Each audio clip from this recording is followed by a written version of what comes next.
The letter my father left. A deathbed confession that destroyed everything. My father's last words weren't, "I love you." They were, "Open the envelope after I'm gone, and forgive me if you can." My name is James Theodore Whitmore. I'm 38 years old, and I work as a corporate lawyer here in Boston, Massachusetts. I live in a modest brownstone in Back Bay, drive a sensible Volvo, and until 6 months ago, I thought I knew exactly who my father was. William Whitmore, respected accountant, devoted husband for 45 years, church-going man, little league coach, the guy who never even got a parking ticket. That's the man I buried 3 months ago, but the man whose secret I discovered. I never knew him at all. If this story is going to hit you the way it hit me, do me a favor, hit that like button right now. Because what I'm about to tell you isn't just my story. It's about what happens when everything you believed about your family turns out to be built on a lie. Subscribe to Whitmore Truth Channel so you don't miss what happens next. And please, write in the comments where you're watching from and what time it is there. Knowing there are people out there listening from Seattle at midnight or Miami at sunrise, it makes me feel a little less alone in this. And trust me, after what I discovered, I've never felt more alone in my entire life. It started the way these things always do, with death, but not a sudden one. No, my father's death was slow, methodical, the kind that gives you time to say goodbye. Stage 4, pancreatic cancer. The doctors gave him 6 months. He lasted 7. I remember the day Dad called to tell me about the diagnosis.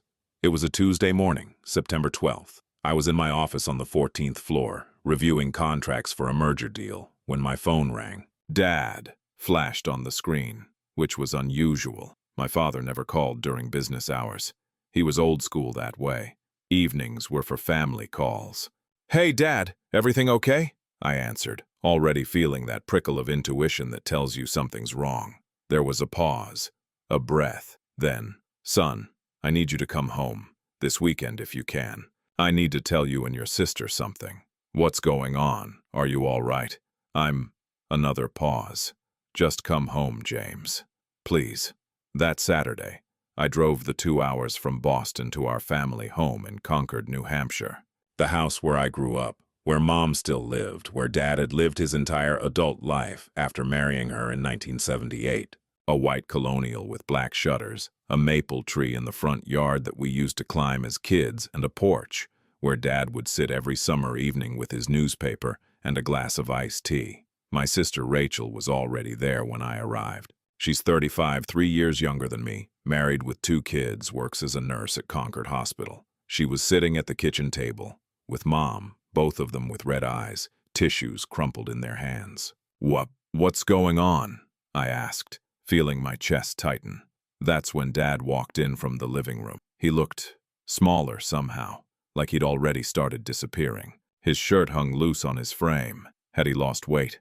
And there was something in his eyes I'd never seen before. Fear. "Sit down, son," he said quietly. For the next 20 minutes, Dad explained the diagnosis. Pancreatic cancer. Stage 4. Inoperable. He'd been having symptoms for months but ignored them. Back pain, weight loss, fatigue. Telling himself it was just getting older. Just stress. By the time he finally went to the doctor, it was too late. 6 months, he said, his voice remarkably steady. "Maybe a little more if I'm lucky. I'm not doing chemo. The doctors say it won't make much difference at this stage, and I'd rather have quality time with you all than spend my last month sick from treatments." Mom was sobbing. Rachel was crying silently. I just sat there, numb, trying to process that my father, my strong, steady, always there father, was dying. "I'm sorry," Dad said, and I saw tears in his eyes for the first time in my life. "I'm so sorry to do this to you all." The next 7 months were a blur of weekend visits, phone calls, and watching my father slowly fade away. We set up a hospital bed in the downstairs guest room because the stairs became too difficult. Hospice nurses came and went. The house started to smell like medicine and something else, that particular scent of illness that you can never quite describe but never forget. Rachel and I took turns staying with Mom, helping her care for Dad. My law firm was understanding, let me work remotely when I needed to. Rachel adjusted her nursing shifts. We became a team, united in this terrible purpose of shepherding our father toward death. But here's what I remember most about those months. Dad wanted to talk. Not about cancer, not about pain, but about the past. He'd call me into his room. This was before the morphine made him too confused. And he'd tell stories. Stories about his childhood, about meeting Mom, about the early years of their marriage. "James," he'd say, "do you remember when I taught you to ride a bike? You were so scared of falling." "I remember, Dad. You cried and said you couldn't do it. But I told you that courage isn't not being afraid. Courage is doing the thing even when you're terrified." He'd pause, looking at me with those sunken eyes. I should have remembered that myself. I didn't understand what he meant then. I thought he was talking about his illness, about facing death. I had no idea he was trying to prepare me for something else entirely. By late March, Dad was barely conscious most of the time. The hospice nurse said it was a matter of days, maybe hours. We took shifts sitting with him, holding his hand, telling him it was okay to let go. It was Rachel who was with him when he had his last moment of clarity. She called me frantically at 2 a.m. "James, get here now. Dad's awake and he's asking for you. He says he needs to tell you something." I broke every speed limit getting there. When I rushed into his room, Dad's eyes found mine immediately. They were clearer than they'd been in weeks. "Son," he whispered, his voice barely audible. "Top drawer. My desk. Brown envelope. Don't open it until after." "Dad, what?" "Promise me." He gripped my hand with surprising strength. "Promise you'll read it. And promise," his voice cracked, "promise you'll try to forgive me." "Forgive you for what, Dad? You haven't done anything." But he was already slipping away again, back into that morphine fog. Those were the last coherent words my father ever spoke to me. He died 2 days later, April 3rd, at 6:47 in the morning, with Mom holding one hand and Rachel holding the other. I was in the kitchen making coffee when I heard Mom's cry. I'll never forget that sound. The sound of a woman losing her husband of 45 years. We held the funeral at St. Andrew's Episcopal Church, where our family had gone every Sunday for as long as I could remember. The church was packed. Dad had lived in Concord his whole life. He'd gone to high school there, worked at the same accounting firm for 35 years, coached baseball, volunteered at the food bank. Everyone knew William Whitmore. Person after person stood up to share memories. "Bill was the most honest man I ever knew," said his former business partner. "He had integrity in everything he did." "Your father was a man of principle," said our old pastor. "He lived his faith every single day." I sat in the front pew between Mom and Rachel, listening to all these people talk about what a good man my father was. And I kept thinking about that brown envelope. What could possibly be in there that required forgiveness? After the burial, after the reception at our house, after the last casserole-bearing neighbor finally left, I found myself standing in Dad's study. The room still smelled like him. Old Spice aftershave and the cherry tobacco he used to smoke in his pipe on special occasions. Even though he'd quit 10 years ago, his desk was exactly as he'd left it. Neat, organized, everything in its place. Very Dad. I opened the top drawer. There, exactly where he said it would be, was a brown manila envelope. My hands were shaking as I picked it up. It was sealed with tape, and written on the front in my father's careful handwriting were the words, "For James, open after my death. I'm sorry, son." But Dad. I stood there in his study for a long time, just holding that envelope, feeling its weight in my hands. Part of me wanted to throw it away unopened. Part of me wanted to burn it in the fireplace, because somehow I knew that whatever was inside was going to change everything. But I'd promised him. So I sat down in his leather chair, the one he'd sat in every evening to read or do paperwork, and I carefully opened the envelope. Inside was a letter, handwritten on yellow legal pad paper, about 6 pages, front and back. Dad's handwriting, unmistakable, and paper clipped to it was something else. A small newspaper clipping, yellowed with age, and what looked like a photograph. My heart was pounding as I unfolded the letter and began to read. "My dearest James, if you're reading this, I'm gone. That's probably a blessing because I don't think I could face you with what I'm about to tell you. I've carried this secret for 32 years, and it has eaten away at me every single day.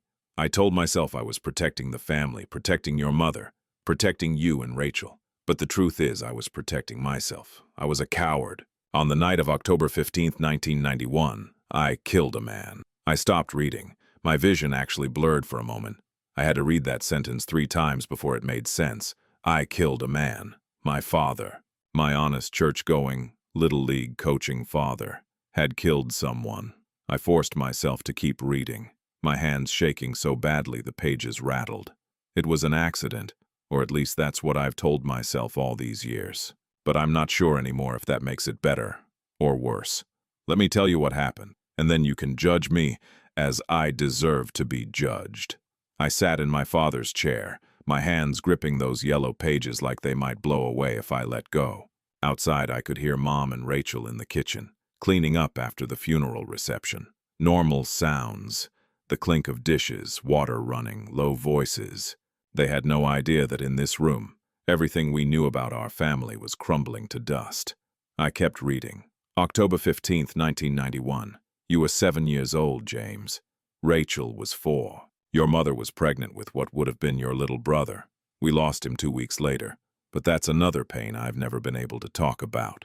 I was driving home from a client meeting in Manchester. It was late, almost 11 p.m., and it had started to rain. One of those cold October rains that makes everything slick and dangerous. I was on Route 106, that stretch near Bear Brook State Park. You know it. Dark, winding, barely any streetlights. I wasn't drunk, James. I want you to know that. I'd had exactly 1 beer with dinner, hours before, but I was tired. So tired. I'd been working 70-hour weeks trying to make partner at the firm. Your mother was home with 2 kids and morning sickness, and I was trying to prove I could provide for my family. I remember my eyes felt heavy. I remember thinking I should pull over just for a few minutes, but I was only 20 minutes from home. Just 20 more minutes, and I could be in my own bed. That's when I saw him. I had to stop again. My throat felt tight, like I couldn't breathe. I got up and poured myself 2 fingers of Dad's scotch from the decanter on his bookshelf. The good stuff he only brought out for special occasions. My hands were shaking so badly I almost dropped the glass. I sat back down and forced myself to continue. He came out of nowhere, James. Or maybe I just didn't see him because I was so tired. 1 second the road was empty. The next second there was a man in my headlights. I slammed on the brakes, but the road was wet and the car just kept sliding. The sound when I hit him. I'll hear that sound in hell, I imagine. A thud, and then another thud, as he went over the hood and onto the windshield, and then, God forgive me, I felt the car go over him. I stopped. Of course I stopped. I jumped out of the car, and the rain was coming down harder now. He was lying on the side of the road, twisted at an angle that no living person should be twisted.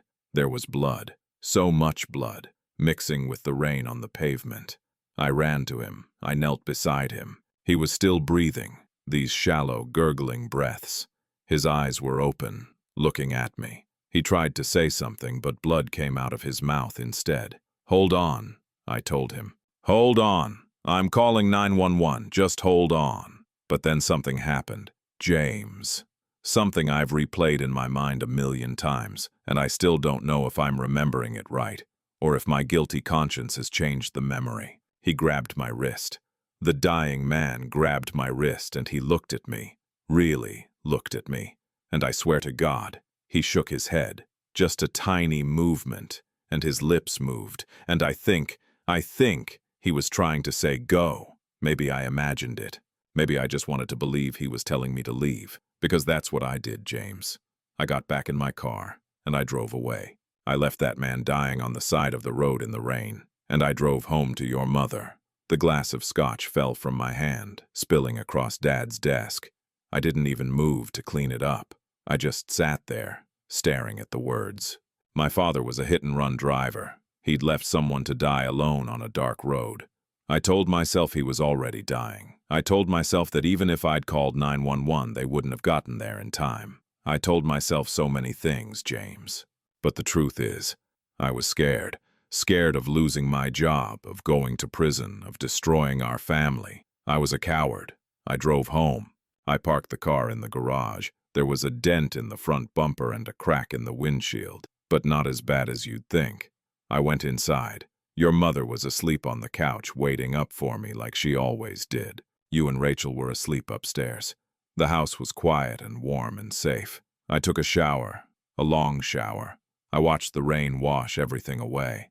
The next morning, I told your mother I'd hit a deer on the way home. We got the car fixed at Joe's auto body shop. You remember Joe. He went to our church. He never asked questions. 3 days later, I read in the Concord Monitor that a man's body had been found on Route 106. Hit and run. No witnesses. Police were investigating but had no leads. The victim's name was Thomas Raymond Shaw. He was 34 years old. I stopped breathing when I read that name. Thomas Raymond Shaw. Tommy Shaw. No, it couldn't be. With shaking hands, I picked up the newspaper clipping that had been paper-clipped to the letter. It was yellowed and fragile. Dated October 18, 1991. Body found. On Route 106. Police seek information. Concord police are investigating the death of Thomas Raymond Shaw, 34, whose body was found early Wednesday morning on Route 106 near Bear Brook State Park. Police say Shaw died from injuries consistent with being struck by a vehicle. The incident is believed to have occurred late Tuesday night during heavy rain. Shaw was reported missing by his sister Tuesday evening when he failed to return home from work. Anyone with information is asked to contact Concord police. And there was a photo, a grainy black and white newspaper photo of a young man with dark hair and a slight smile. I knew that face. I ran out of the study, clutching the newspaper clipping. "Mom!" I shouted. "Rachel!" They came running from the kitchen, both of them looking alarmed.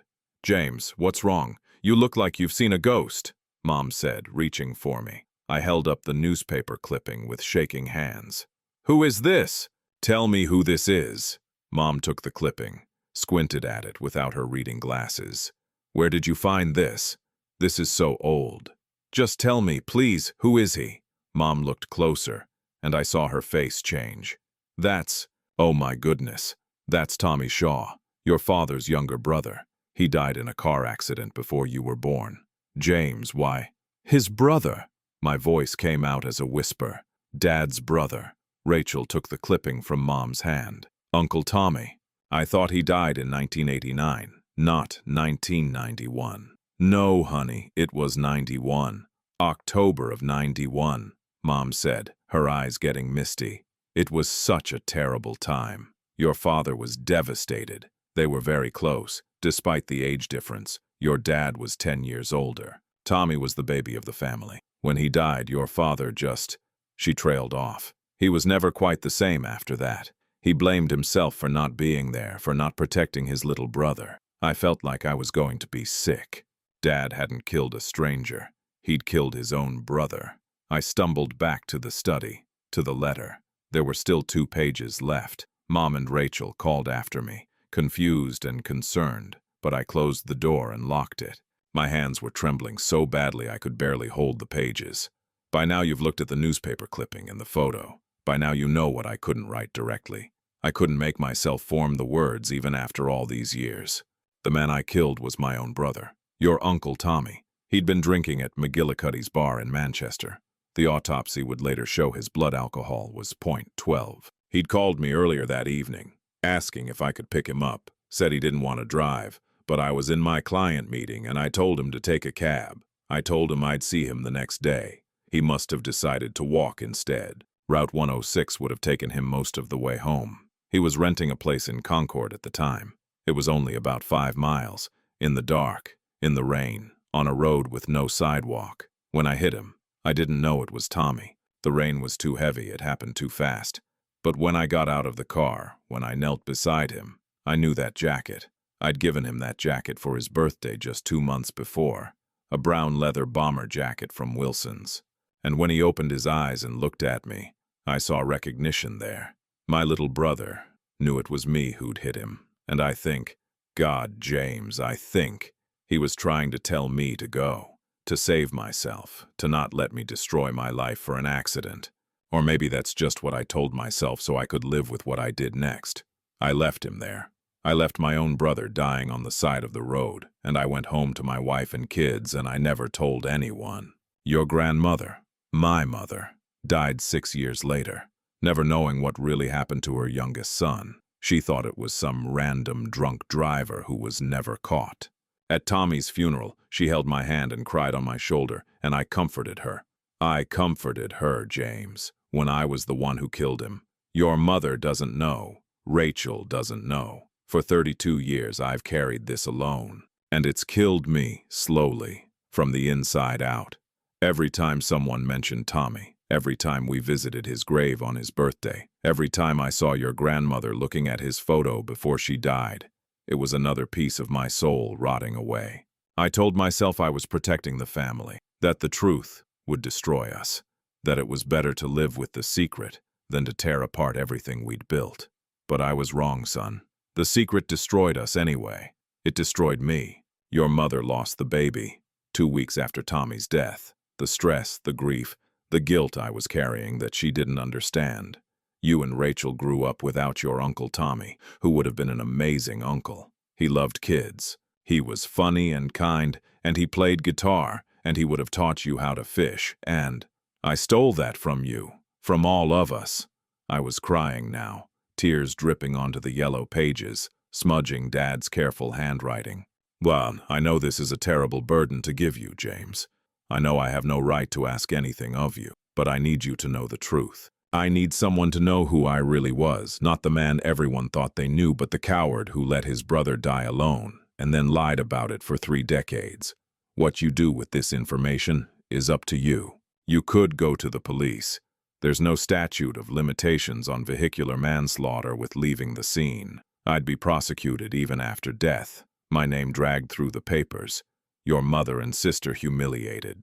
Or you could burn this letter and pretend you never read it. Let me stay buried with my secret. Let everyone keep their memories of good old Bill Whitmore intact. I don't know which is right, son. I've spent 32 years unable to figure that out. All I know is this: secrets are poison. They seep into everything. They corrupt every good thing you try to build. I thought I was protecting you all, but really I was just protecting myself from the consequences of what I'd done. If I could do it over, I would have stopped that night and called 911. Even though Tommy was probably already gone, I would have told the truth and faced whatever came, because living with this secret has been worse than any prison sentence could have been. I'm sorry, James. I'm sorry for what I did, and I'm sorry for dumping this on you. You were always the strong one, the one with the moral compass. I trust you to know what to do, and if you can find it in your heart someday, maybe not now, maybe not for years, please try to forgive me. I love you, son.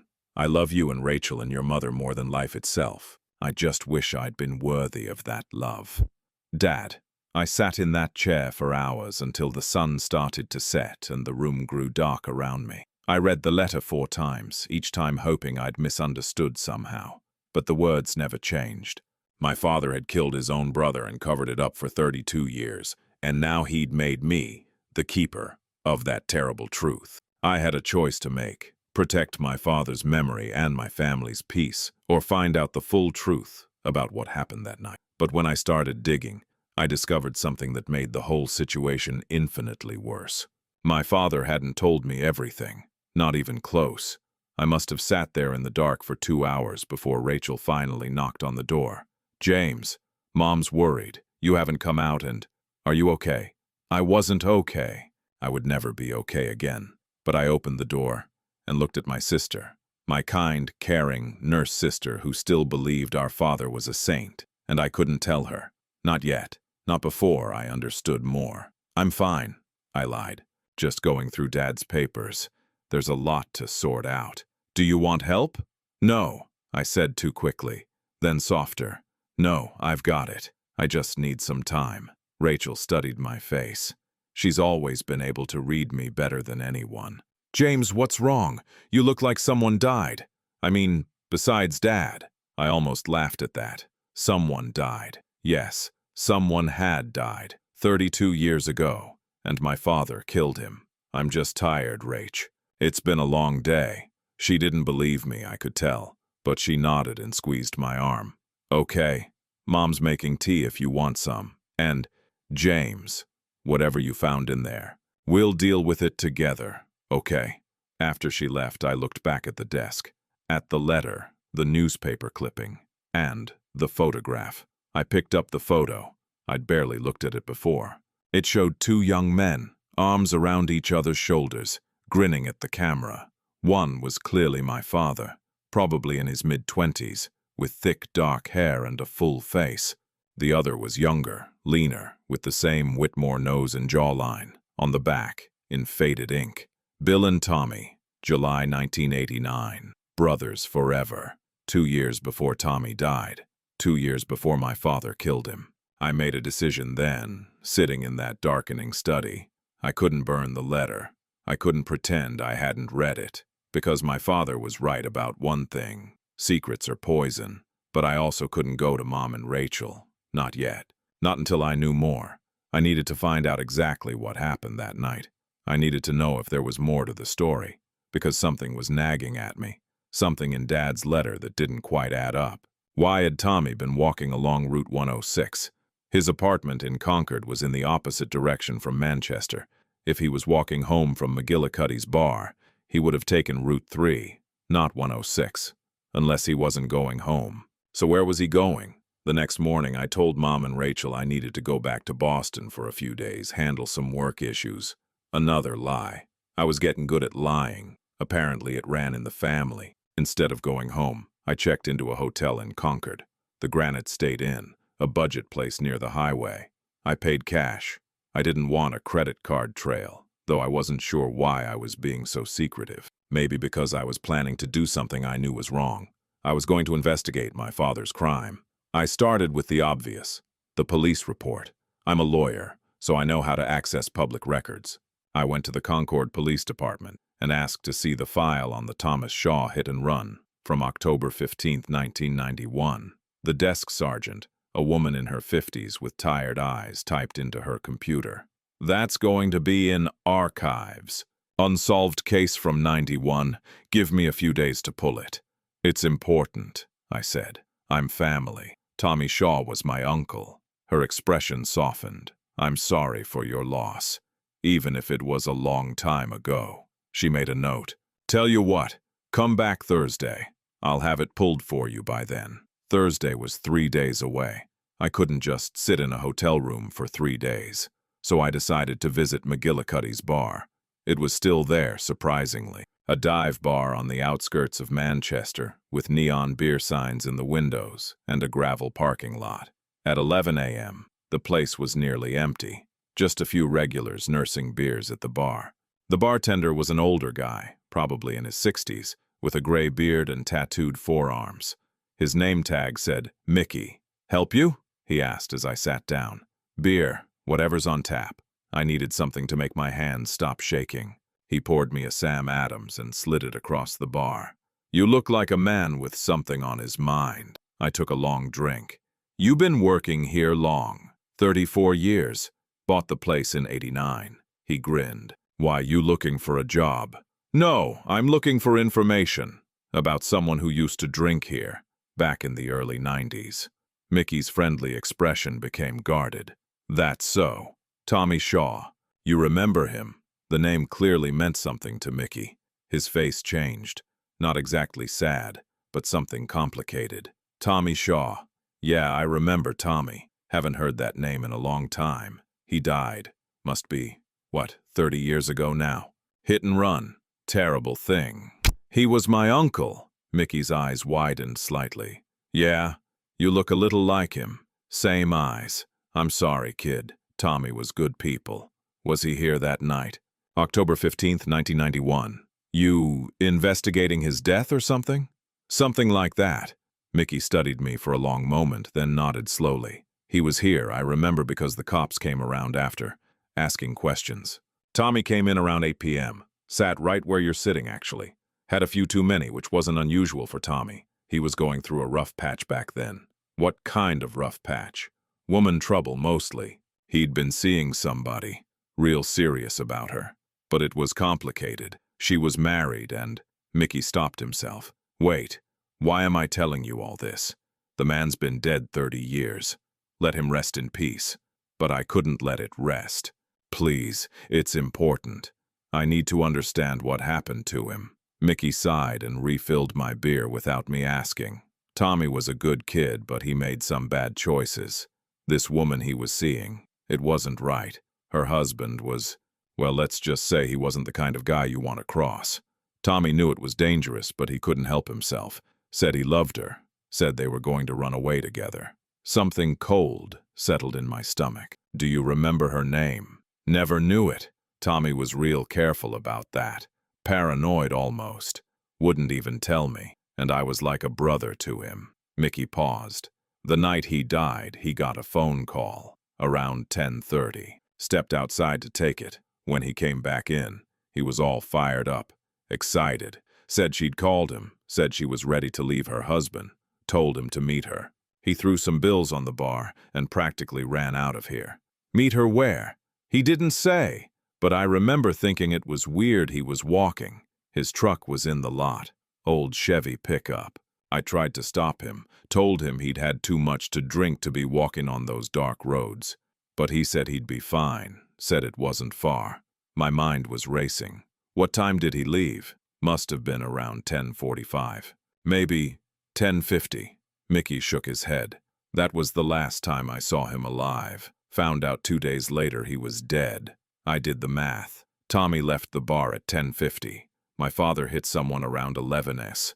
The timing matched, but the location didn't. Route 106 was nowhere near Route 3, which would take Tommy back to his apartment. So where was he going? Where was this married woman he was supposed to meet? Did the police know about this woman? I asked. I told them. They said they'd look into it, but I don't think they ever figured out who she was. The case went cold pretty quick. No witnesses, no evidence, just another drunk pedestrian hit by some asshole who didn't stop. If only Mickey knew that asshole was Tommy's own brother. Do you remember anything else? Anything at all about where Tommy might have been going? Mickey thought for a moment.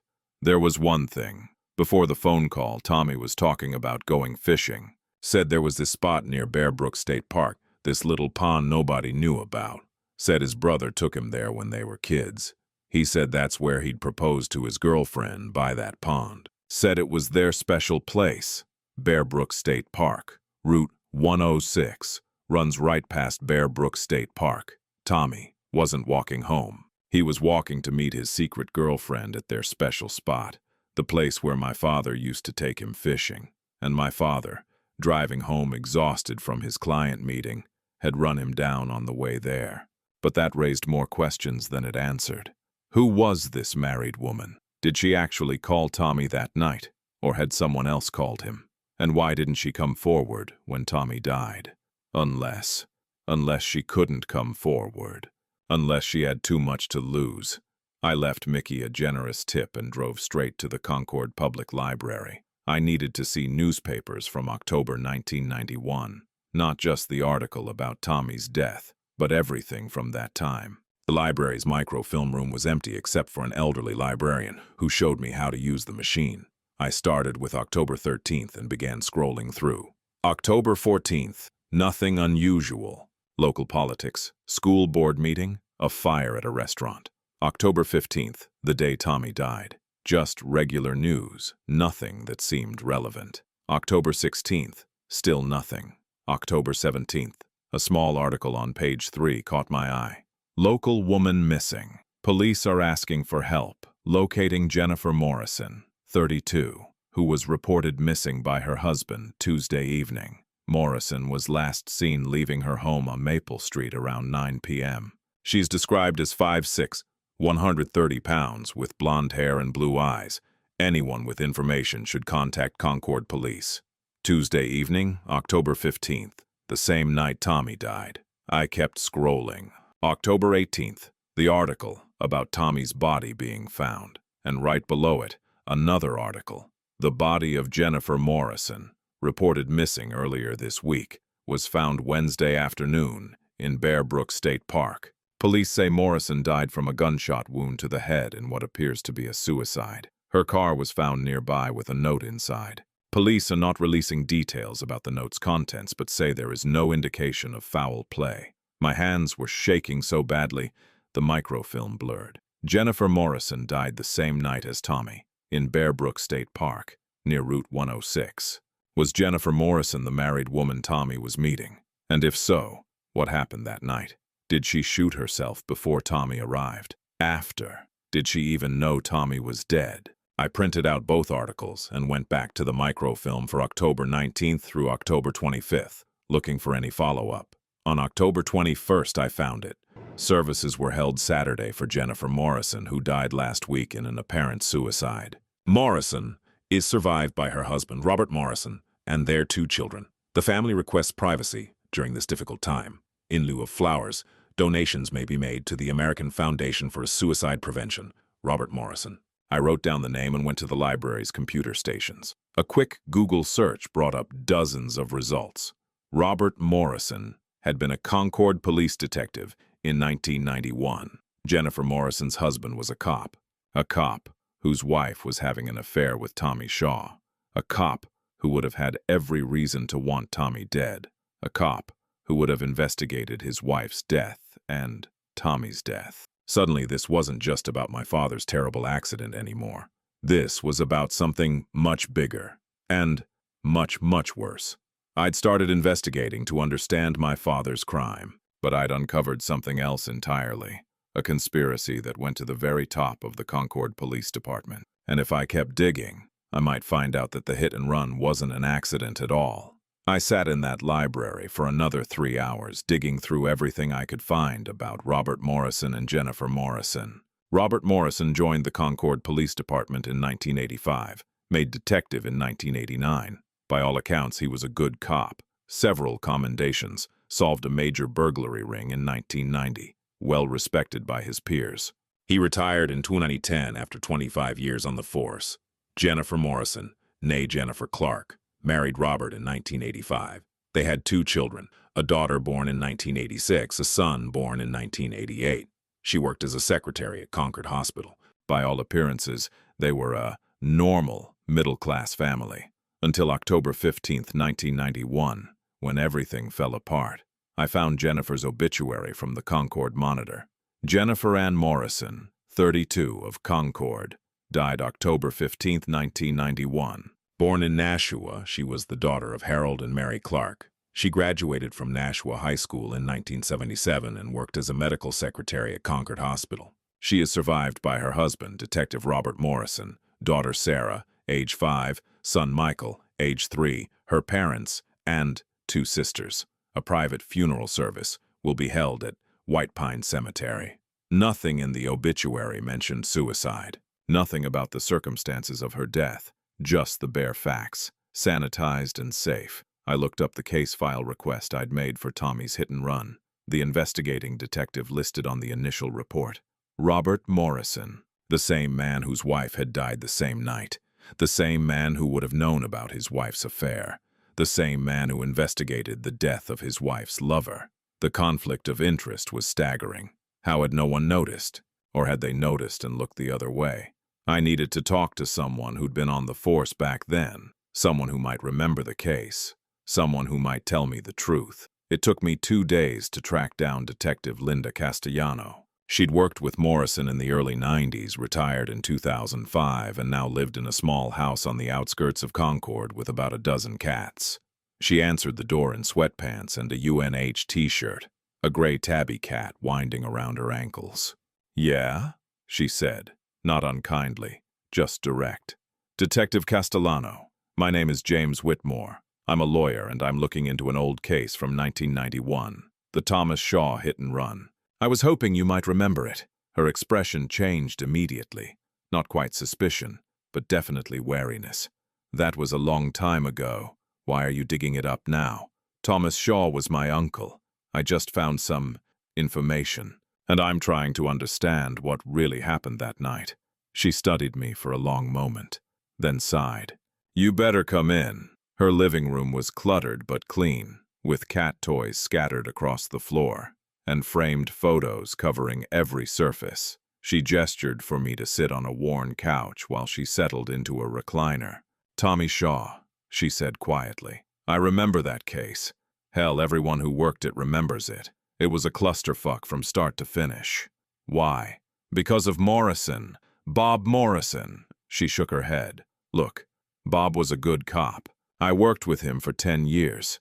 But that case, he shouldn't have been anywhere near it. Because his wife died the same night. Castellano's eyebrows shot up. You know about Jenny?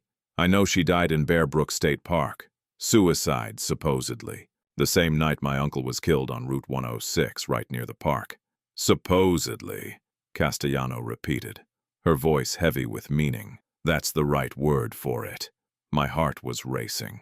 You don't think it was suicide? She was quiet for a moment, stroking the cat that had jumped into her lap. Off the record? Completely off the record. Jenny Morrison didn't kill herself. At least I don't think she did. But I couldn't prove it, and by the time I had my doubts, the case was already closed. What made you suspicious? Castellano leaned forward. The timeline. Jenny was reported missing by her husband at 9:45 p.m. Said she'd left the house around 9 a.m. to go to the grocery store and never came back. We found her car in the Bear Brook parking lot off Route 106 around 1 a.m. She was in the driver's seat, gunshot wound to the right temple. Her husband's service weapon in her lap. His service weapon? Yeah, that was explained as she'd taken it from the house. The suicide note in the car said she couldn't live with the guilt anymore, that she'd been having an affair and couldn't face what she'd done to her family. Castellano paused.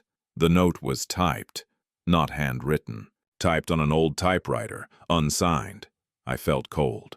That's not unusual for a suicide note. It's unusual when the woman supposedly wrote it doesn't own a typewriter. We checked. No typewriter in the Morrison house. Bob said she must have used one at work, but the hospital said their secretaries all used computers by then. They'd gotten rid of their typewriters in 1989. Did you tell anyone about this? I told my sergeant. He told me to let it go. Said Bob Morrison was going through hell, his wife cheating on him, then dying, leaving him with 2 little kids. Said the evidence was clear enough that sometimes suicides use whatever means they have available, including stolen guns and borrowed typewriters. She shook her head bitterly. I was only 3 years on the force. I didn't push it. And the connection to Tommy Shaw. Did anyone make that connection? Oh, we made it. Bob made it himself. He's the one who told us Jenny had been having an affair with some guy named Tommy. Said he'd confronted her about it 2 weeks before she died, that she'd promised to end it, when Tommy turned up dead the same night. Castellano trailed off. Everyone assumed it was a coincidence. Not everyone. I didn't. But Bob was the lead detective on Tommy's hit and run, which was another massive conflict of interest that nobody seemed to care about. He ran the investigation into his wife's lover's death. Do you understand how fucked up that is? I understood. Perfectly. Did Morrison have an alibi for that night? Castellano smiled grimly. Now you're thinking like a cop. Yes, he did. He was home with his kids from 9 p.m. until he reported his wife missing at 9:45. Then he was at the station with us from 10 p.m. until we found her body at 1 a.m. Airtight. Unless he'd already killed her before 9 p.m. That's what I thought. The medical examiner put time of death between 9 and 11 p.m. Big window. If he killed her before 9 a.m., staged it to look like she left the house, then reported her missing, he could have done it. She sighed. But again, no proof. And the ME leaned toward the later end of that window, based on body temperature and lividity. My mind was racing. What about Tommy? When was he killed? Around 11 p.m., based on when he left the bar and when his body was found. He'd been lying there for hours before a trucker spotted him around 6 a.m. So, the timeline could work. Morrison kills his wife before 9 p.m., stages the suicide. Then at some point he finds out Tommy is on his way to meet her. Maybe she'd called Tommy earlier, before Morrison killed her. Or maybe Morrison found her phone, saw the messages.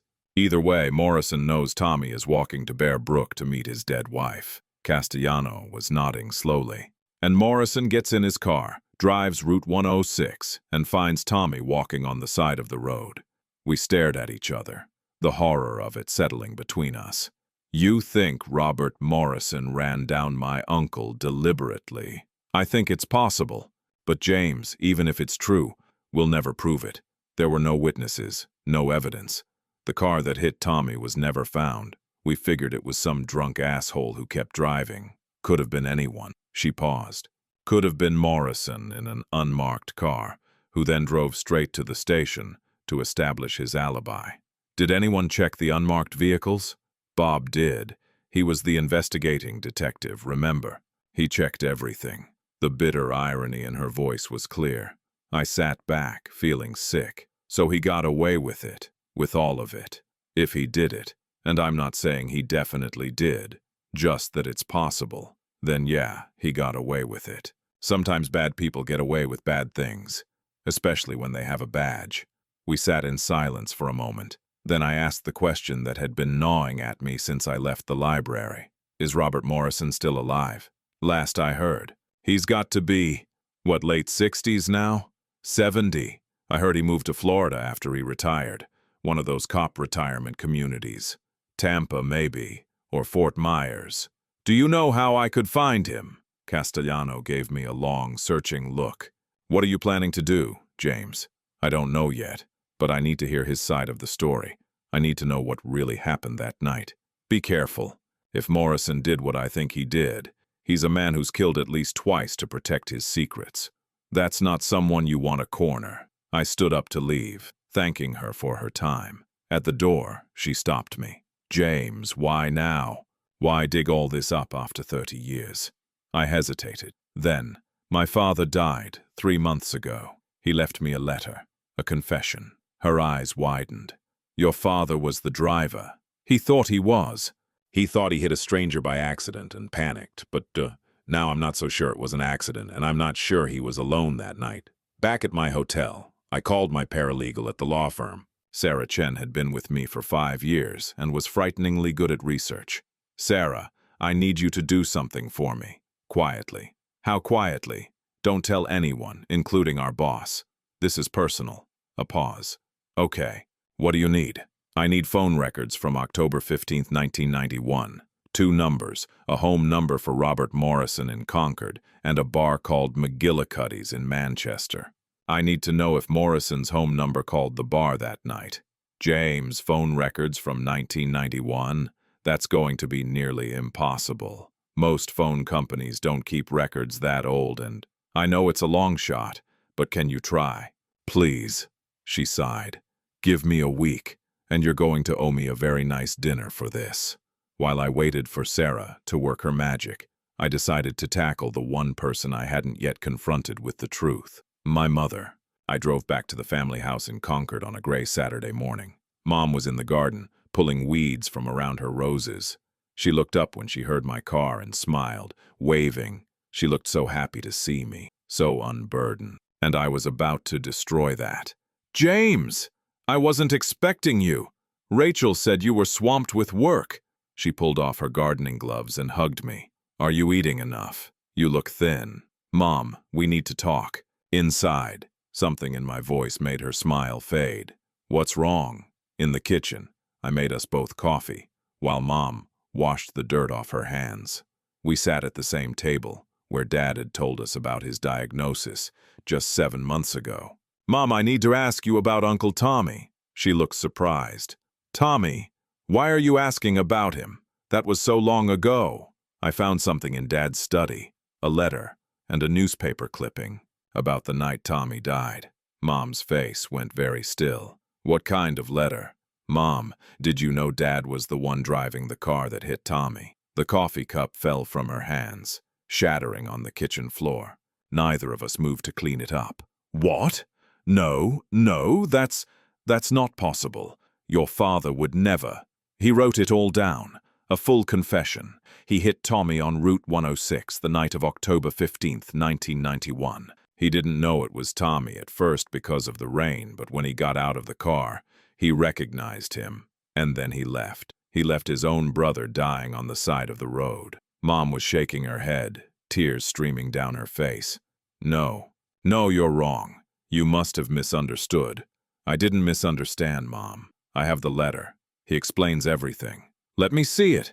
I'd brought the letter with me, folded in my jacket pocket.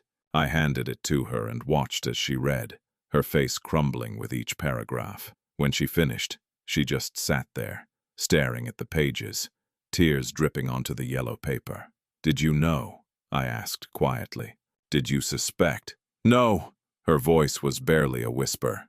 "God help me. I had no idea. He told me he hit a deer. We got the car fixed, and I never even considered." She looked up at me, her eyes devastated. How could I not know? How could I live with him for 32 more years and not know? Because he hid it. That's what he did, Mom. He hid it from everyone.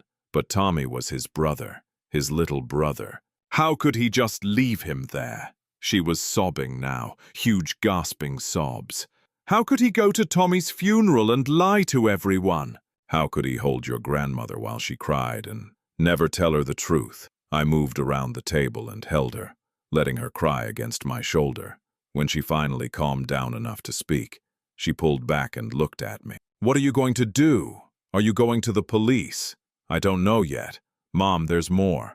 I've been investigating, and I found out something else about that night." I told her about Jennifer Morrison, about the suicide that might not have been a suicide, about Detective Robert Morrison investigating his wife's lover's death, about the possibility that Tommy's death wasn't an accident at all. Mom listened in growing horror. "You think this detective killed Tommy deliberately, and your father just happened to be there?"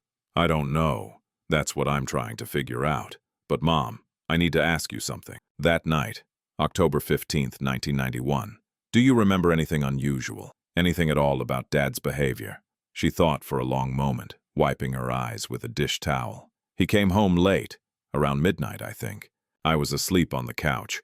I'd been having terrible morning sickness with the pregnancy. He seemed shaken, pale. He said he'd hit a deer, and asked if I'd seen the car." "Did you?" "The next morning, there was a dent in the front bumper and a cracked windshield. He took it to Joe's auto body that day." She paused. "Joe would know. He'd have records of the repair." "Mom, Joe died in 2015, but his son took over the shop, Joey Jr. He might still have the old records. Joey Simmons Jr. ran Bear Brook Auto Body now. His father had renamed it after Joe Sr. died. The shop was bigger than I remembered from my childhood, with a modern showroom and 4 service bays. Joey was in his mid-40s with his father's barrel chest and friendly manner. He remembered me immediately. "Little Jimmy Whitmore, haven't seen you in years. Heard about your dad passing. I'm real sorry. He was a good man." Each time someone said that, it felt like a knife twisting. "Thanks, Joey. Actually, I'm here about my dad. I need to check some old records if you still have them." "How old?" "October 1991. Joey whistled. "That's going way back. Let me check the archives. We moved everything to digital about 10 years ago, but the really old stuff is still in boxes in the basement." It took him 20 minutes of digging through dusty boxes, but he found it. A work order, dated October 16th, 1991. Customer, William Whitmore. Vehicle, 1989 Honda Accord, gray, work. Performed, replace front bumper, repair windshield, paint touch-up. Damage, consistent with deer strike. Cost, $847. And clipped to it was a Polaroid photo, standard practice back then to document the damage for insurance. I stared at that photo for a long time. The damage was to the front driver's side. Deep dent in the bumper. Spiderweb crack in the windshield starting from the lower left. Some scratches along the hood. "Joey, does this damage look consistent with hitting a deer to you?" He studied the photo. "Could be. Deer strikes usually hit the front center or passenger side as the deer tries to cross, but if it was jumping out of the way, sure, could hit the driver's side." "Why? What about hitting a person?" Joey's friendly expression faltered. "Jesus, Jimmy. What are you asking me? Just theoretically. Could this damage be from hitting a person instead of a deer?" He looked at the photo again, more carefully this time. "I mean, yeah, I guess. Person, deer. Either way, it's a body striking the car at speed. The damage would look pretty similar." He looked up at me. "Did your dad hit someone?" "I'm trying to figure that out. Well, I can tell you one thing. Whatever he hit, it wasn't a glancing blow. See how deep that dent is, and the windshield crack pattern. Whatever he hit it pretty solid. Not a side swipe or a clip. Direct impact, which matched Dad's description in his letter. He'd written that the car just kept sliding after he hit the brakes, that Tommy had gone over the hood and onto the windshield. But it also meant that if Detective Morrison had deliberately run Tommy down, the damage to his vehicle would have looked very similar. Joey, do you keep records of all your customers? Like, could you tell me if someone else brought in a car around that same time with similar damage? I can check. He disappeared into the basement again and came back with a ledger, the old-fashioned kind, handwritten entries. October 91. Let me see. He ran his finger down the page. Deer strike, fender bender, another deer strike. October was bad for deer that year. Rear-end collision. Here's your dad's. He kept going. Nothing else that looked similar until November 2nd, and that was definitely a deer. Dead end. If Morrison had hit Tommy, he either got his car repaired somewhere else, or, more likely, used an unmarked police vehicle that he could have had repaired through the department without raising suspicion. I thanked Joey and left, my mind spinning. A week later, Sarah called me at 11 p.m. I was in my Boston apartment, surrounded by papers and files, trying to piece together a timeline of that night. James, I found something. You're not going to believe this. What did you find? The phone records were mostly dead ends. The phone company purged records that old years ago. But I got creative. I went to the New Hampshire State Archives and found something interesting. Back in 1991, there was a corruption investigation into the Concord Police Department. Just routine stuff, allegations of overtime fraud. But as part of that investigation, they subpoenaed several officers' phone records, including Morrison's. My heart started racing. And, October 15, 1991, Morrison's home phone made a call to McGillicuddy's bar at 10:17 p.m. Duration, 3 minutes. The room seemed to tilt. Morrison had called the bar where Tommy was drinking, at 10:17 p.m., just half an hour before Tommy left to walk to Bear Brook. Sarah, that call, do we know what was said? No, but I cross-referenced with the police report from Tommy's case. The bartender, a Michael O'Malley, told police that Tommy received a phone call around 10:30. He stepped outside to take it, came back excited, said his girlfriend had called and wanted to meet him. Then he left the bar. The call came from Morrison's house. Looks like it. But James, here's the thing. Morrison reported his wife missing at 9:45 p.m. Remember, he was supposedly home with his kids when he made that call to the bar. So either Jenny was still alive at 10:17, which contradicts the suicide theory, or Morrison made the call pretending to be Jenny. He lured Tommy out to Bear Brook. Jesus Christ, Sarah whispered. This is premeditated murder. I was pacing now, pieces falling into place. Morrison kills his wife sometime before 9, stages the suicide in her car at Bear Brook. Then he calls the bar from his home phone, pretending to be Jenny, tells Tommy to meet her at their spot. Tommy walks Route 106 toward Bear Brook. Morrison gets in a car, probably an unmarked police vehicle, and runs him down. Then he goes to the station and plays grieving husband searching for his missing wife. But James, if that's true, then what about your father? His confession? That was the question that had been haunting me for days. I had to sit down. I think Dad hit Tommy after Morrison did. I think Morrison ran Tommy down first but didn't kill him, left him injured on the side of the road.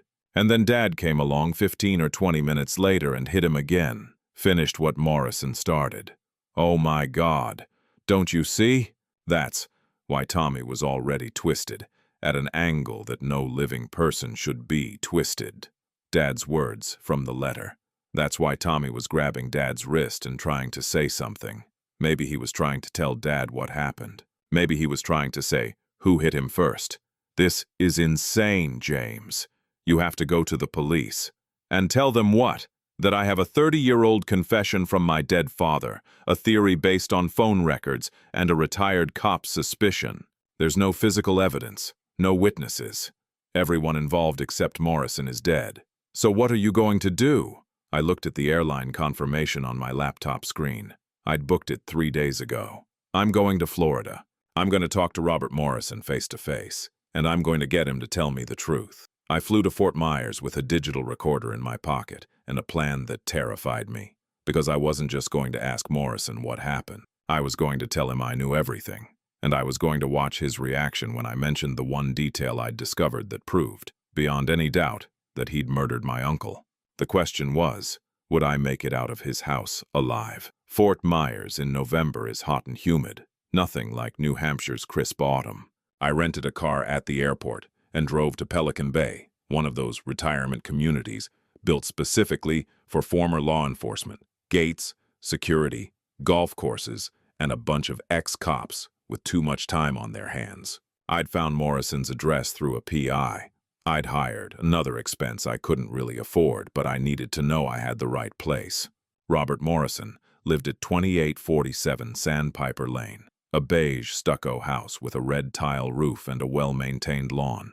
There was a car in the driveway, a silver Ford Taurus, and lights on inside, despite it being 2 p.m. I sat in my rental car across the street for 20 minutes, working up the courage. What was I doing? Confronting a man who'd possibly killed 3 people? What if I was wrong? What if I'd constructed this entire conspiracy out of grief and guilt? But I kept thinking about Tommy, about that phone call from Morrison's house, about the timing, about my father's letter. I had to know. I walked up to the door and rang the bell. The man who answered was in his early 70s, with gray hair cut military short and the weathered face of someone who'd spent his career dealing with the worst of humanity. He was still fit, still had that cop posture, shoulders back, eyes assessing. "Help you?" he asked. Not friendly, not unfriendly, just cop. "Detective Morrison? Robert Morrison. Haven't been a detective in 13 years, but yeah, that's me. Who's asking?" "My name is James Whitmore. I'm from Concord, New Hampshire. I'd like to talk to you about an old case." His expression didn't change, but I saw something flicker in his eyes. Recognition, fear. "What case?" "The Thomas Shaw hit and run, October 1991. Now his face did change. His jaw tightened and his hand gripped the doorframe. "That was a long time ago. Case went cold. Nothing to talk about." "I think there is. Tommy Shaw was my uncle. And I have some information that I think you'd want to hear. Information about what really happened that night." We stared at each other for a long moment. I could see him calculating, weighing his options. Finally, he stepped back and opened the door wider. "Come in, but I don't have much time. I have a tea time at 4 Vashubé." The inside of Morrison's house was exactly what I expected. Neat, spare, masculine. Photos on the walls of Morrison in uniform. Morrison shaking hands with various officials. Morrison with 2 kids who must be his children, now grown. No photos of his wife. He gestured to a leather couch. "Sit. You want something to drink?" "I'm fine." He sat in a chair across from me, his body language open but his eyes guarded. "So, Thomas Shaw, why are you digging up that old case now?" "Because my father just died, and he left me a letter." "A confession?" Morrison's expression didn't change. "Confession to what?" "To being the driver who hit Tommy. He was driving home from Manchester that night, tired. Didn't see Tommy until it was too late. Hit him, panicked, drove away. He's been living with the guilt for 32 years. Morrison nodded slowly.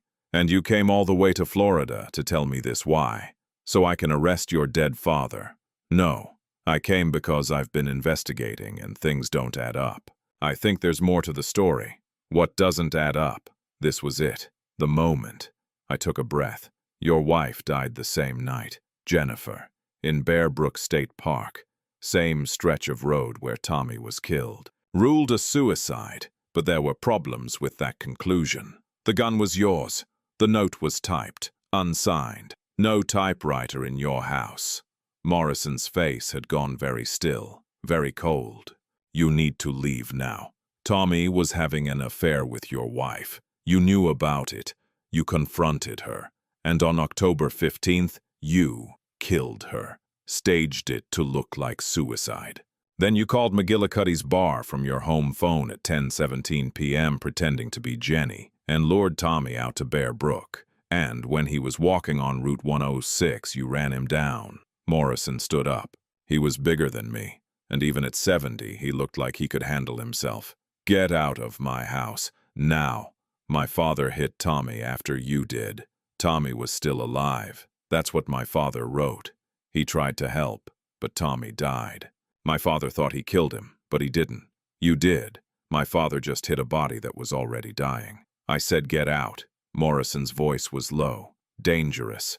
I stood too, but I didn't move toward the door. There's proof, Morrison. Phone records showing you called the bar. Tommy's injuries were consistent with being hit twice, not once. The medical examiner noted it, but couldn't explain it.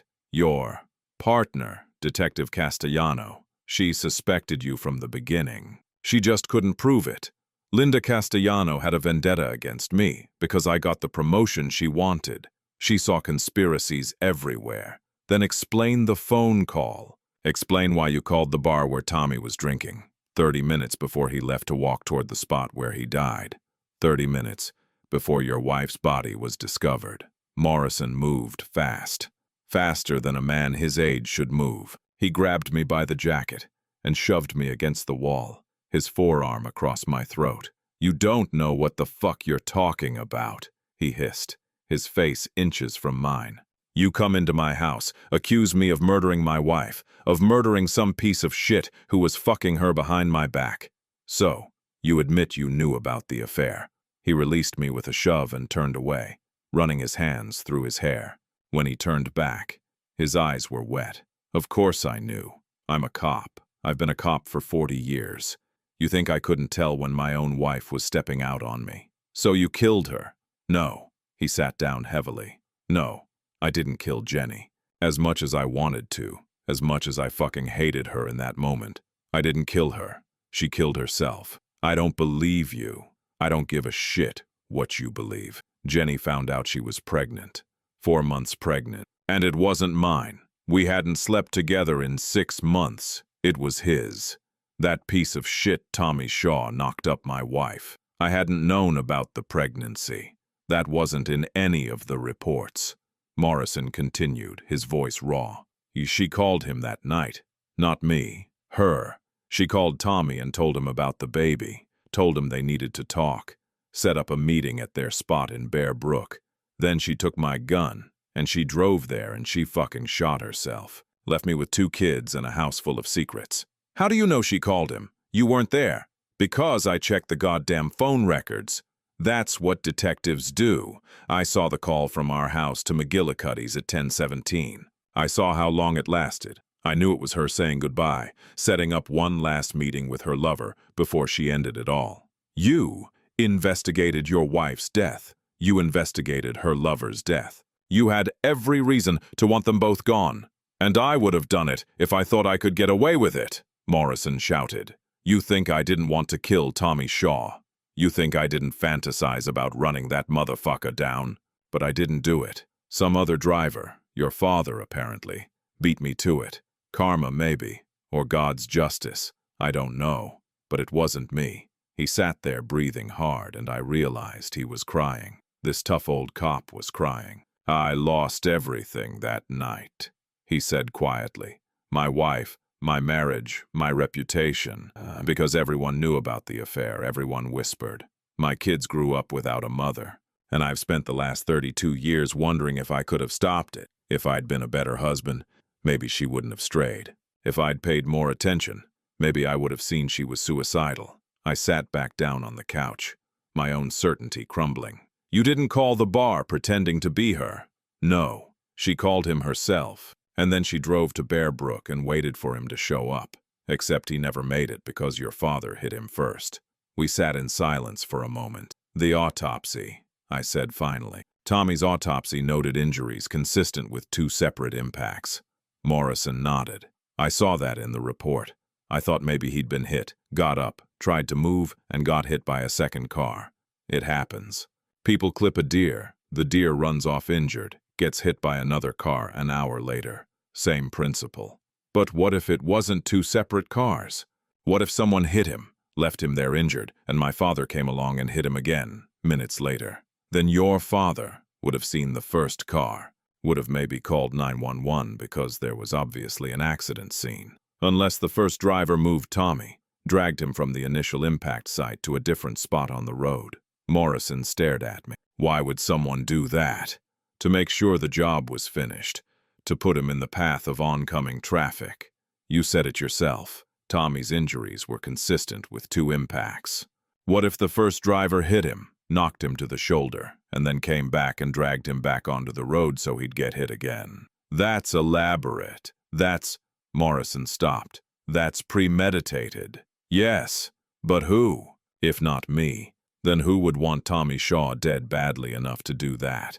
And that's when I realized I'd been focused on the wrong person this entire time. Morrison, tell me about Jenny's family. Did she have siblings? 2 sisters. Why? Were either of them in town that night? He thought for a moment. I don't. Wait. Yeah, her younger sister, Michelle. She'd come up from Boston for a visit. She was at our house earlier that evening, actually. She and Jenny got into a huge fight. Michelle left around 7:30, pissed off. What were they fighting about? The affair. Michelle had just found out about Tommy. She was furious at Jenny for throwing away her marriage, for hurting the kids. She told Jenny she was selfish and stupid, and he stopped. Wait, you don't think? Did Michelle have a car? She drove up from Boston, had a rental, I think. Or maybe she borrowed Jenny's car. I can't remember. His face had gone pale. Jesus Christ. You think Michelle... Where is Michelle now? She's dead. Died about 5 years ago. Cancer. Another dead end. Literally. But then Morrison said something that changed everything. But her son is still around. Lives in Concord, actually. You might know him. He's a doctor at the hospital. Dr. Michael Clark. The room spun. Dr. Michael Clark. Mike Clark. My son Ethan's pediatrician. I'd been taking my nephew to Dr. Mike Clark for years. Trusted him with my family's medical care.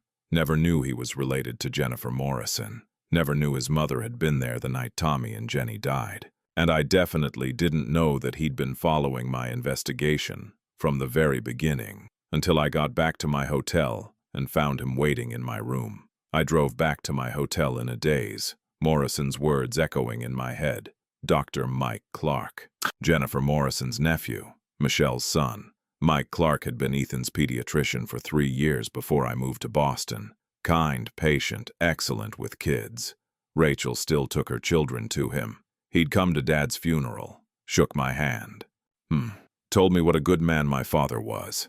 Had he known all along what my father had done? I pulled into the hotel parking lot and sat in the car for a moment, trying to process everything. My phone buzzed. A text from Rachel. Hey, how's the work trip going? Mom's worried about you. Call when you can. I couldn't call her. Not yet. Not until I understood what was really happening. I got out of the car and headed toward my room on the 2nd floor. I was so lost in thought that I didn't notice the door was already slightly open until I pushed it, and there, sitting in the chair by the window like he'd been waiting for hours, was Dr. Michael Clark. My hand instinctively went to my phone, ready to call 911, but Clark raised both hands, palms out. Please don't. I'm not here to hurt you, James. I'm here to explain. He looked different than I remembered. Older, more tired. He was in his late 40s with graying hair and wire-rimmed glasses. He wore jeans and a sweater, not his usual professional attire. How did you get in here? My voice came out steadier than I felt. I used to be a cop before medical school. Old habits die hard. He gestured to the other chair. Please sit down. We need to talk. I should call the police. To tell them what? That the man you've been investigating for murder broke into your hotel room to confess. He smiled sadly. Because that's why I'm here, James, to tell you the truth about what happened on October 15th, 1991. Against my better judgment, I sat down, but I kept my phone in my hand, finger hovering over the emergency call button. How long have you known I was investigating? I asked. Since you visited Linda Castellano. She called me right after you left. Linda and I have stayed in touch over the years. She's my godmother, actually. He shifted in his chair. When she told me Bill Whitmore's son was digging into the Tommy Shaw case, I knew it was only a matter of time before you figured it out. Figured what out? That your father wasn't the only one who hit Tommy that night.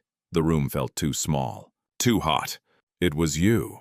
No, it was my mother, Michelle Clark, and I was in the car with her. Clark leaned forward, his hands clasped between his knees, and began to talk. His voice was quiet, controlled, like he'd rehearsed this story 1,000 times in his head. I was 19 years old in October 1991, home from college for a long weekend. My mom picked me up from Boston University on the 14th. She wanted to drive up to Concord to see my Aunt Jenny. She'd found out about the affair with Tommy Shaw, and she was furious. Morrison told me they had a fight. Yeah, a bad one. Mom told Jenny she was throwing her life away, that she was hurting her kids, that Bob Morrison was a good man who didn't deserve this. Jenny told Mom to mind her own business, that she loved Tommy, that they were going to run away together. Clark's voice cracked. Mom slapped her. First time I'd ever seen my mother hit anyone. We left Bob's house around 7:30. And then what? Mom was so upset she could barely drive. We checked into a motel, the Red Roof Inn on Route 3. Mom was crying, pacing, chain smoking. She kept saying she should have seen it coming, that Jenny had always been impulsive, always made bad decisions. Around 9 o'clock, the motel phone rang. It was Jenny. Clark paused, and I could see tears forming behind his glasses. Jenny called to say goodbye. She told Mom she was pregnant with Tommy's baby, that Bob would never forgive her, that she couldn't live with what she'd done to her family. She said she was going to Bear Brook, the place where she and Tommy used to meet, and she was going to end it. Mom begged her not to, but Jenny just said, "Tell my babies I'm sorry," and hung up. Your mother went after her. Of course she did. Jenny was her little sister. I drove because Mom was too shaken up. We got to Bear Brook around 9:45. We found Jenny's car in the parking lot. She was in the driver's seat with Bob's gun in her hand. His voice broke.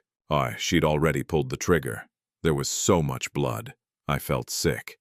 And you didn't call 911? We did. Mom called from the payphone at the park entrance. But while we were waiting for the ambulance, Tommy Shaw came walking down Route 106. The timeline was clicking into place. Jenny had called Tommy from home before driving to Bear Brook. He'd left the bar around 10:50. By the time he got close to the park, it was after 11 or so. He was drunk, Clark continued, stumbling a little, walking right down the middle of the lane because there was no shoulder there. Mom saw him first. She knew who he was. She'd seen pictures Jenny had hidden. And he closed his eyes. She just snapped. She hit him deliberately. She grabbed the keys from me and got in the car. I tried to stop her, but I was 19 and scared and confused. Before I could do anything, she'd started the engine and was driving toward him. I ran after her, screaming for her to stop, but she didn't. She aimed right for him. Clark was crying openly now.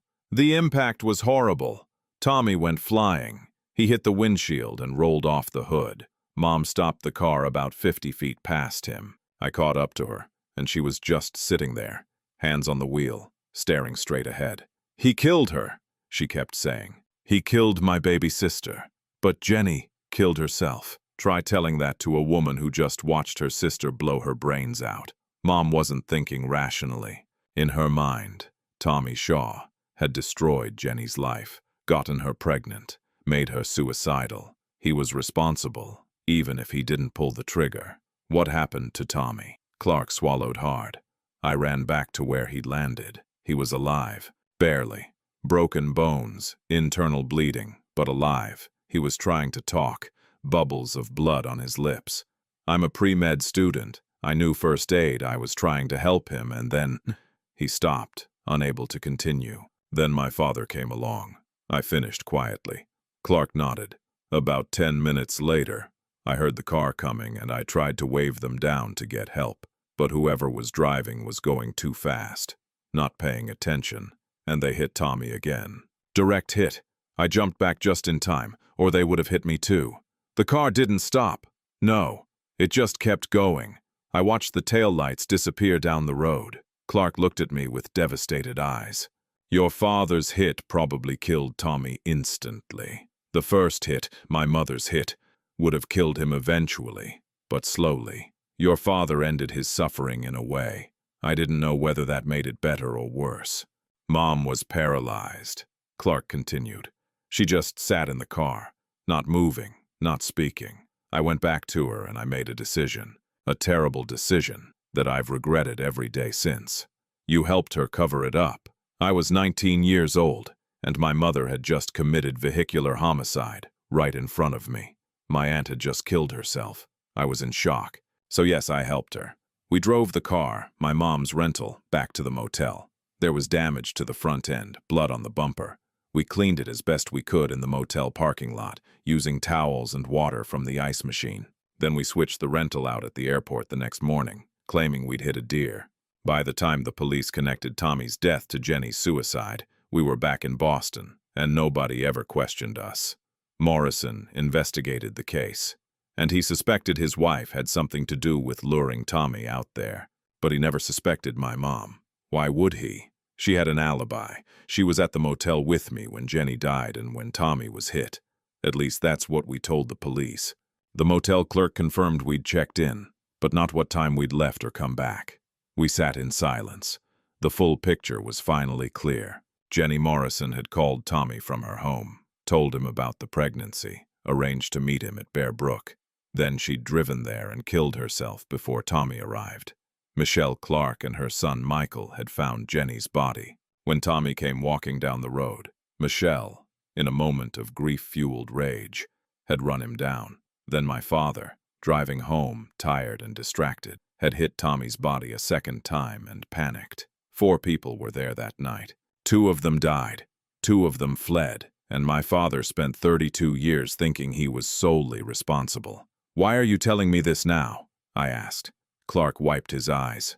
Because you deserve to know the truth. Your father deserves to have the full truth known. He's been carrying guilt for my mother's crime, and I can't let that stand anymore. Your mother is dead. She can't be prosecuted. I know, but I can be. I was an accomplice.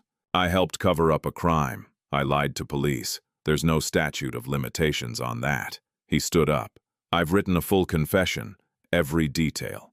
I've already sent it to the Concord Police Department, the New Hampshire Attorney General's office, and the Concord Monitor. By tomorrow morning, the truth will be public. I stared at him. You're turning yourself in. I have to. I became a doctor because I wanted to save lives, to make up for the life my mother took and the life I helped her escape justice for. But it's not enough. It's never been enough. I need to face the consequences of what I did. You'll lose your medical license. You could go to prison. I know. He smiled sadly. But maybe I'll finally be able to sleep at night. He walked to the door, then turned back. Your father was a good man, James. What happened that night was a terrible accident. He didn't kill Tommy. My mother did. Your father just had the misfortune of being in the wrong place at the wrong time. Don't let his guilt define how you remember him. And then he was gone. By noon the next day, the story had broken. Doctor confesses to 32-year cover-up in hit-and-run case. Concord pediatrician reveals mother's role in 1991. Death of Thomas Shaw. Hidden secrets of a family. Tragedy. 3 people were there. The night Tommy Shaw died, my phone wouldn't stop ringing. Mom, Rachel, my law partners, reporters. I ignored all of them and flew back to New Hampshire. Rachel was waiting for me at the airport, her face pale and shocked. James, what the hell is going on? Doctor, Clark confessed to being involved in Uncle Tommy's death, and the news is saying Dad was there too. Is that true? In the car, I told her everything. About Dad's letter, about my investigation, about Morrison, about Jennifer, about Michelle Clark, about the full truth of what happened that October night. Rachel cried through most of it. When I finished, she just sat there, gripping the steering wheel in the airport parking lot. So, Dad didn't kill Uncle Tommy. Not really. He hit him, but he was already dying from what Michelle Clark did. Yes. And he's been carrying that guilt his whole life, thinking he killed his own brother, when really he just ended his suffering. In a way. That's so fucked up, James. That's so incredibly fucked up. She looked at me with red eyes. Should we tell people? Should we give them Dad's letter? I don't know. Clark's confession explains everything. The police have the full story now. Dad's letter would just add another layer of shame, Rachel finished. It would make Dad look like a coward who ran from an accident and let another family take the fall. He didn't know there was another family. He thought he was alone. He thought he killed Tommy and panicked. But he was still driving away from a hit and run. He still left Tommy on the road. Rachel leaned her head against the steering wheel. God, James, what do we do? We went to Mom's house. She was in the kitchen, making tea with shaking hands. When she saw us, she burst into tears. Have you seen the news? About that poor doctor? About his mother? Oh God, your father. We know, Mom. I hugged her. I know everything. We sat at the kitchen table, the same table where we'd had so many family dinners, so many normal moments. And I showed them Dad's letter. Rachel read it silently, tears streaming down her face. Mom couldn't make it past the first page before she had to stop. He thought he killed Tommy, she whispered. All these years, he thought. But he didn't, Rachel said firmly. Michelle Clark killed Tommy. Dad he was there. He made a terrible decision to drive away, but he didn't commit murder. He committed hit and run, I said quietly, even if Tommy was already dying. Dad left the scene of an accident. That's still a crime. A crime. Everyone who loves him is dead, Rachel argued. Tommy's dead. Grandma's dead. Dad's dead. Who does it help to drag this out now? It helps the truth, I said. Don't we owe Tommy the full truth? Tommy's been dead for 32 years. Rachel's voice rose. He's not going to feel better knowing that 3 different people were responsible for his death instead of 2. But Mom will suffer. We'll suffer. Dad's reputation, everything everyone thought about him, will be destroyed. She was right, of course. Revealing Dad's letter would hurt the living, while doing nothing for the dead. But keeping it secret felt like continuing the cycle of lies. Mom spoke up, her voice quiet but steady. James, what do you think we should do? I looked at Dad's letter, those yellow pages covered in his careful handwriting, his confession, his burden that he'd passed on to me. I think, I said slowly, that Dad wanted me to make this choice. He could have destroyed this letter before he died. He could have taken the secret to his grave, and no one would have ever known. But he didn't. He left it for me. He trusted me to decide what to do with the truth. And? Rachel pressed. I thought about Tommy, about the young man who'd made bad choices, but didn't deserve to die on a dark road. I thought about Jennifer, desperate and pregnant and suicidal. About Michelle Clark, consumed by grief and rage. About my father, carrying impossible guilt for 32 years. About Dr. Clark, sacrificing his career and freedom to finally tell the truth. I thought about what my father had written. Secrets are poison. They seep into everything. I think we give the letter to the police, I said. Not to the press. Just to the police, so they have the complete record. So Tommy's case file has every piece of the truth, but we don't publicize it. We don't make a statement. We let Dad's confession be part of the official record, where it belongs, but we don't turn it into a media circus. Rachel considered this. So Dad's name might come out eventually if someone looks at the case file, but we're not throwing him to the wolves. Exactly, Mom nodded slowly. Your father would have wanted the truth to be known, even if it made him look bad. He was always honest, even when... She stopped, realizing the irony. Well, he tried to be. He wanted to be. 2 days later, I walked into the Concord Police Department and asked to speak to whoever was handling the Tommy Shaw case reopening. They sent me to Detective Sarah Nguyen, a woman in her 40s with sharp eyes and a no-nonsense manner. Mr. Whitmore, I've been expecting you. Please sit. I handed her the envelope. This is a letter my father wrote before he died. It's a confession related to the Thomas Shaw case. I think it needs to be part of the official record. Detective Nguyen read the letter carefully, her expression neutral. When she finished, she looked up at me. Your father hit Mr. Shaw after Michelle Clark did. Yes, He didn't know about Mrs. Clark. He thought he was the only one. He's been living with that guilt his entire life. And you've been investigating this on your own. Yes, that was dangerous, Mr. Whitmore. And frankly, stupid. You confronted Robert Morrison, a man you suspected of murder. I know, but I had to understand what really happened. She nodded. Well, thanks to Dr. Clark's confession, and now your father's letter, we finally have the full picture. 3 separate parties involved in Mr. Shaw's death. Mrs. Clark, who struck him first, your father who struck him second, and Mrs. Morrison, who inadvertently lured him to that location. It's a mess, but at least it's the truth. What happens now? We close the case, officially. Tommy Shaw's death is no longer an unsolved hit-and-run. It's a solved case with multiple responsible parties, most of whom are deceased. Dr. Clark will face charges for accessory after the fact and obstruction of justice. Your father, she paused, your father can't be charged because he's deceased. His confession will be noted in the file, but that's all. Will this become public? The case file is public record. Anyone who requests it can read it. But we won't be holding a press conference about your father's involvement unless you want us to. I don't. Then we'll leave it at that. She stood and extended her hand. I'm sorry for what your family has been through, Mr. Whitmore. And I'm sorry for what your father carried all those years. For what it's worth, his confession shows he was a man with a conscience. Not everyone has that. I'm standing in Concord's White Pine Cemetery on a cold October afternoon. It's been 2 years since I read Dad's letter. 2 years since Dr. Michael Clark confessed and served 18 months for obstruction of justice.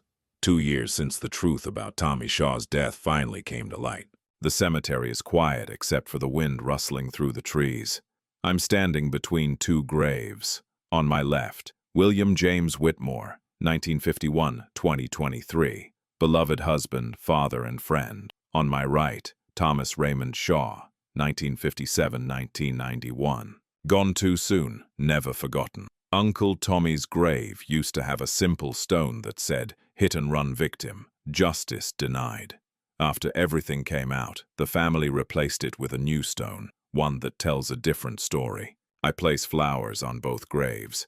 Yellow roses for Dad, because they were his favorite, and white lilies for Tommy, because they symbolize restored innocence. I'm sorry, Uncle Tommy, I say out loud. I'm sorry for what happened to you, all of it. You deserved better. The wind picks up, scattering leaves across the grass. Behind me, I hear footsteps. Rachel approaches with her 2 kids, Tyler, 8, and Emma, 6.